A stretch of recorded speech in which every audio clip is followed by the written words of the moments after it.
Hi friends, welcome back to my channel. My name is Jay and today I have a Thanksgiving breakfast recipe for you. Again, just like the pumpkin cookies, this makes an appearance for us at Christmas as well. And it's a really excellent, really easy recipe because you can make it the night before. You could even make it days before and put it in the freezer. It does have to bake for an hour. So on Christmas morning, for example, my mom would always take it out of the fridge where she prepared it the night before, stick it in the oven and let it bake while we were opening our presents. And then when we're done opening our presents, breakfast is ready. So for Thanksgiving, if you want to get up and get it going in the oven, prepare coffee, and everybody kind of starts getting up and moving around, and then by the time everybody's up, you've got breakfast ready. So it's a really great recipe for that. So today we're going to be making a breakfast casserole. It's really yummy, just like the pumpkin cookies. We've been making it for years. And now that me and my siblings have our own families, we have been making it as well because we just love it so much. Really easy, just a few ingredients.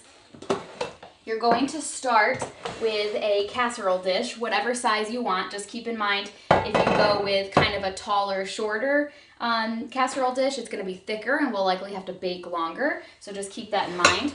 Your first ingredient is hash browns. Now you could buy the hash brown patties from the store. You could get a bag of frozen shredded hash browns. You could even use tater tots if you had those on hand.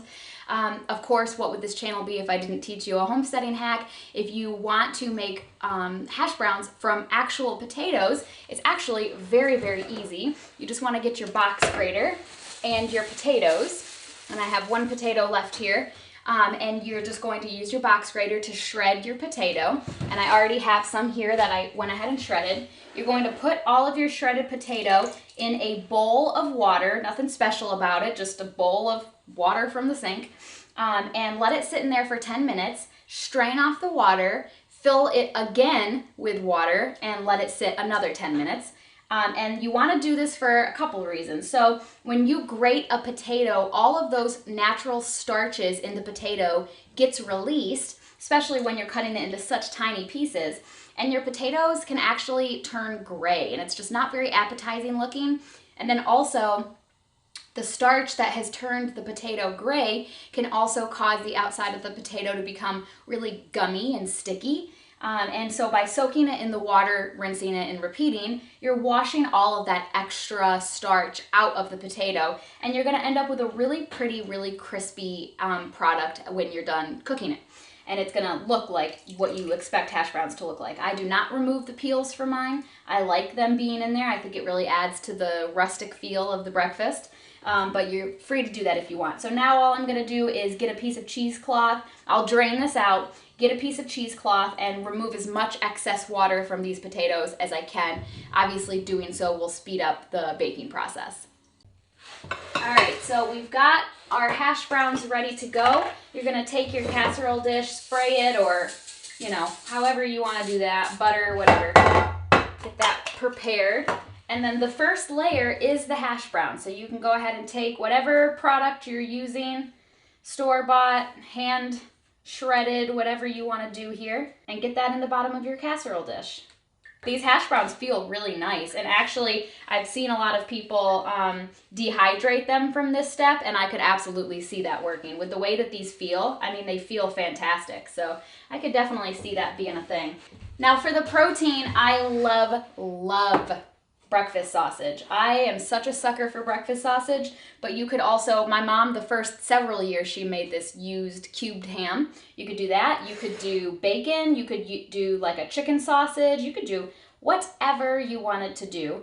And you're going to go ahead and put that on top of the hash brown.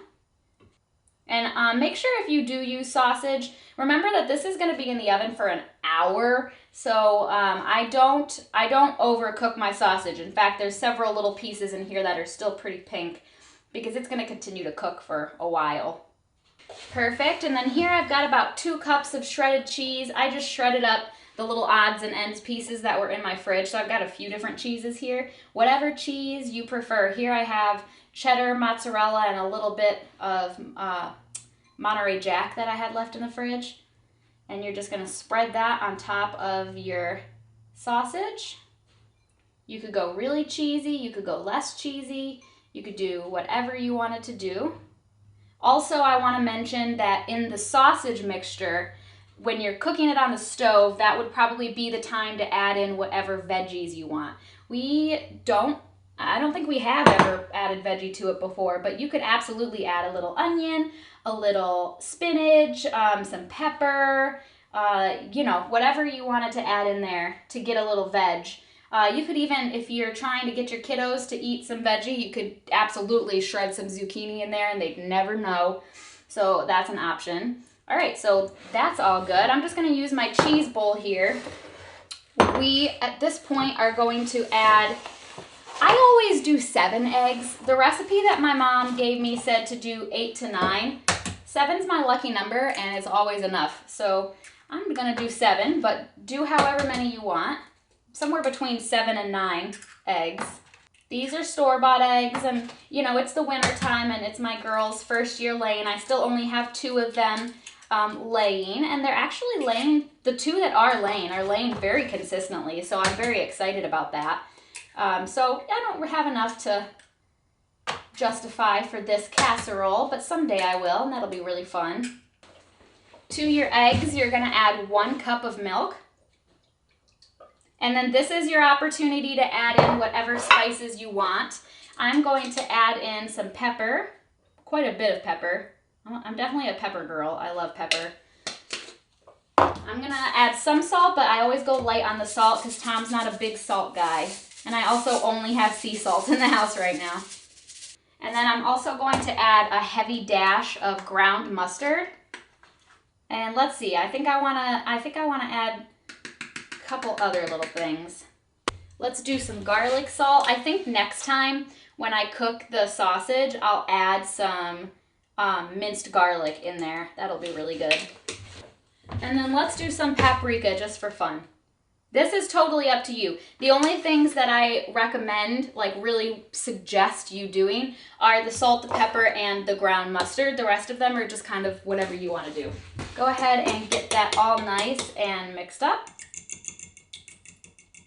All right, and then once you have that all nice and combined, you're just gonna very slowly pour that over your assembled casserole. I do wanna mention really quickly that if you are preparing it ahead of time, do not add your egg and milk mixture to your casserole until you're about to put it in the oven.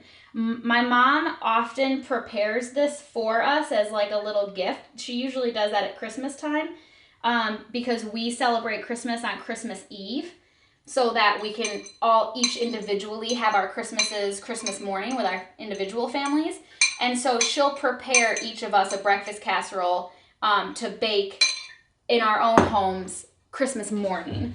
And what she'll do is she'll get everything together in the casserole dish, but the egg and milk and spice mixture she'll put in a Ziploc bag. And then in the morning when the oven's preheated and we're ready to bake it, we'll get the Ziploc bag mixture and pour it over the top that way. So you could do that. Or, I mean, you saw how quick that was. You could just whip that up really quick that morning and pour it over the top. But everything else, the hash browns, the sausage, and the cheese, you could do that whenever you wanted. You could freeze that. You could just have it hanging out in the fridge. You could do whatever you wanted to do. So there are a few different options for making this be really convenient for the morning of whichever holiday you're using it for. Like I said, we eat it both Thanksgiving morning as well as Christmas morning because it's very good.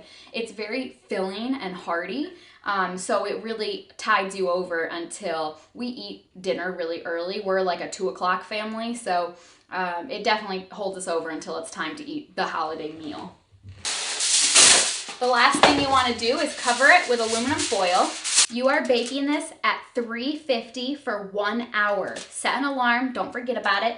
Also, the 1 hour is very dependent on the thickness of your casserole. Like I said, if you use a smaller, more square casserole dish, it might be taller, and so it'll take longer to bake the middle. So really what you're looking for here is you want the egg to set, and it'll happen last in the middle. So if you just take the aluminum foil off and give it a little jiggle, if it still looks wet and jiggly in the middle, then your eggs have not finished setting, and you wanna maybe check it in like 10-minute increments from there. Once your eggs have set, you want to take the aluminum foil off and let it bake for another 10 to 15 minutes, still at 350 degrees. Okay, so it's been an hour. Let's take this foil off and see what we're working with here.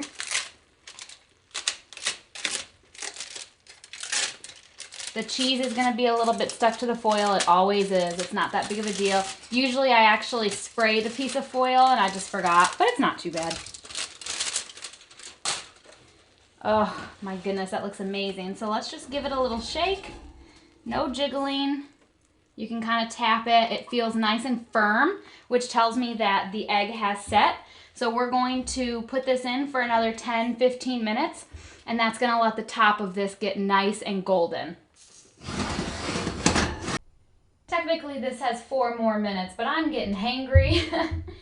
So there you have it. Isn't it pretty? Got some nice golden color in there. You can see that cheese is nice and melted. Doesn't look wet. The egg's not still wet. It looks beautiful. All those beautiful flecks of pepper in there. Now we have to let this cool before we can dig into it. So I'm going to go ahead and just set it on the counter and let it start cooling off. Okay, well it's been about 2.5 minutes, so this thing is cool, right? Probably not. So you've got that layer of hash brown at the bottom there, the sausage and cheese in the middle, and then you've got the egg kind of rounding it out on top. And this is so tasty, you guys. Let's try it. Although I've had this so many times, so I'm very well aware of what it tastes like, but it would not be a recipe video if we did not try what we made.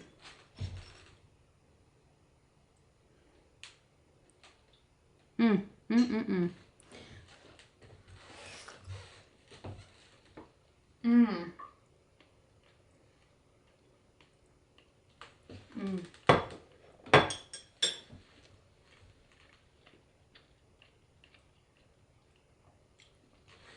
I was curious what I was going to think about the hash brown consistency,